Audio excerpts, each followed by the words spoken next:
इसी जिहाद के ताल्लुक से एक वर्ड जिसको इस्लामिक जिहाद कहा जाता है, और इस्लामिक जिहाद को मीडिया भी काफ़ी हवा देता है।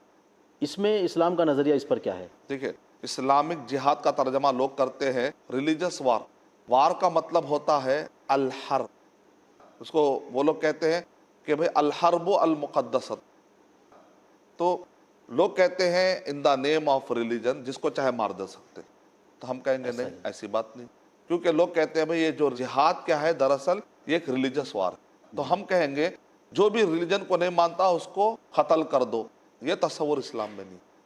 क्योंकि नबी सल्लल्लाहु अलैहि वसल्लम के ज़माने में मदीना में यहूदियों के साथ नबी सल्लल्लाहु अलैहि वसल्लम ने मुआहदा किया था कि नहीं किया था? मुआहदा बिल्कुल किया मुआहदा था। किया था। अगर नबी सल्लल्लाहु अलैहि वसल्लम हर रिलीजन नहीं मानने वाले को कत्ल कर देने वाले होते तो फिर मुआहदा कैसे करते? नहीं होता।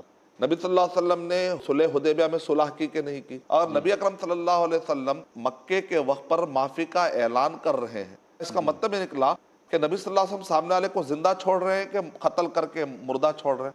जिंदा छोड़ रहे हैं। जिंदा माफ़ी का छोड़ रहे मतलब हैं। तो आज़ाद करना है। तो अगर रिलीजन की बुनियाद पर लड़ाई झगड़ा है, यानी इस बुनियाद पर के सामने वाला नहीं मानते कत्ल कर दो, जी। अगर वो माना होता तो फतेह मक्का में नबी सल्लल्लाहु अलैहि वसल्लम कभी माफ नहीं करते थे, बल्कि कहते इन सबको चुन चुन कर मार मार हो दो। जाए। असल में जिहाद के अंदर क्या होता है, जालिम के हाथ को पकड़ा जाता है। असल टॉपिक इसके अंदर होता है जुल्म, जी। माशरे का अमन कैसे कायम किया जाए, ये टॉपिक होता है। इस वजह से देखिए जिहाद मुसलमान के खिलाफ भी होता है। अब बिल्कुल। देखिए एक लतीफ़े की बात, वो कैसे? इसको ज़रा जिहाद तफ़सील से समझाएँ थोड़ा-सा। जिहाद जो है, लोग समझते हैं अच्छा मुजाहिदीन, मुजाहिदीन अगर कहीं पर टीम बनाई गई तो उनका काम गैर मुस्लिम को मारना, मीडिया बताता। हम कहते हैं मुजाहिद का मतलब होता है कि ज़रूरत पड़ने पर जिहाद तो मुसलमान के खिलाफ भी हो सकता है। ओके। अब एक आदमी पूछेगा कि भाई क्या मुसलमान के मुसलमान खिलाफ। के खिलाफ भी जिहाद होता है? हाँ भाई होता है, क्या आपको नहीं मालूम? अबू बकर रज़ियल्लाहु ताला अन्हु जब खलीफा बने और जी। कुछ मुसलमान ज़कात नहीं दे रहे थे, तो अबू बकर रज़ियल्लाहु ताला अन्हु ने क्या कहा? वल्लाहि ला उक़ातिलन्ना, अल्लाह की कसम मैं ज़रूर क़िताल करूँगा हर उस आदमी के खिलाफ जो नबी सल्लल्लाहु अलैहि वसल्लम के ज़माने में ज़कात देता था लेकिन आज ज़कात नहीं नहीं दे देता रहा। है। ज़कात मुसलमान देता है कि गैर मुस्लिम? मुसलमान ही देता है। मुसलमान देता है। तो मुसलमान ज़कात अदा नहीं करेगा तो अबू बकर रज़ियल्लाहु ताला कह रहे हैं मैं उसके साथ क्या करूँगा? जिहाद जिहाद करूँगा। करूँ। तो इससे क्या पता चला कि जिहाद और क़िताल जो है मुसलमान के खिलाफ भी होता है। सच्चाई के इसका लिए होता है। हाँ, यानी इसका मतलब है कि लाके रिलीजन की बुनियाद पर जो भी रिलीजन नहीं मानेगा उसको हम मार देंगे, ये तसव्वुर नहीं, जिसको होली वार होली वार होली वार कहते हैं। होली वार का मतलब होता है अल हर्ब अल मुक़द्दसतु।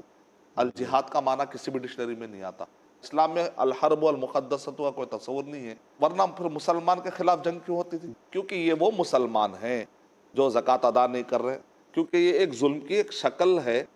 जिना, चोरी, डकैती, रेप, अगरचे के वो मुसलमान करता है, मुसलमान शराब पीता है तो उसकी एक उसको सज़ा है, सज़ा दी जाती मुसलमान अगर तोहमत डालता है तो उसकी एक उसकी सज़ा एक है। सज़ा है। तो ये मुसलमान को सज़ाएं क्यों दी जा रही हैं? क्योंकि मुआशरे के अंदर से जुल्म हटाना, चाहे वो मुसलमान जालिम हो चाहे गैर मुसलमान जालिम हो। तो जिहाद का टॉपिक जी। मुस्लिम गैर मुस्लिम नहीं है, जिहाद का टॉपिक है जालिम और मजलूम। चाहे वो जालिम मुसलमान हो चाहे वो जालिम गैर गैर मुस्लिम। मुस्लिम हो, गैर मुस्लिम ये हो। नहीं देखा जाएगा कि मुस्लिम है या गैर मुस्लिम, ये देखा जाएगा कि जालिम कौन है, उसका हाथ पकड़ा जाएगा।